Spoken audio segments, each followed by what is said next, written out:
video of the Husqvarna Viking Amber S100, I'm going to show you how you can actually remove and disengage the knife. Now, there's times where if you're stitching along and you don't want to cut something off, you can actually just do that, not cut something off by running the fabric along the knife. So even though I'm going to show you how to disengage the knife, this is one thing I absolutely am not a fan of people doing. And I will explain at the end why. So first off, if you don't want to cut something off, don't hang it off the edge of the serger where the knife is going to cut. I personally use the knife that's going up and down and cutting a little sliver of fabric when I'm serging as my visual guide. So without something to watch, I don't know where to watch. And fabric, if it doesn't get caught, can actually slide far enough over where the upper looper will get in the fabric, and it becomes actually a technical major issue. Can actually break your upper looper. We don't want that.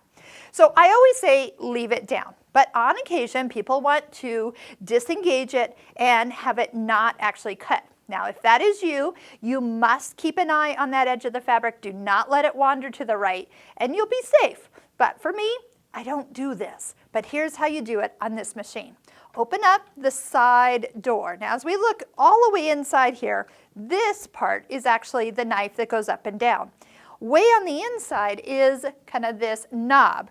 Now, it is spring-loaded, so you're going to need to push towards yourself. And as you push, you're going to rotate it and continue to rotate, and it will hang out all the way at the bottom. So it's all the way down here, and you will now have a serger with no blade and no knife. Now, if you do disengage it, maybe leave yourself a little sticky note to remind yourself to put it back into position at a later time, or just in case somebody else uses it, it doesn't become a problem because they thought the knife should have been engaged and the fabric drifted and should have been cut off. So as you go to put it back, open this up, push hard, and give it a little twist, and it will come right back to where it should be, and keep that engaged at all times. Truly, it is something. If you don't want to cut anything off, go ahead, run your fabric right next to the knife, but don't have it cut the edge off.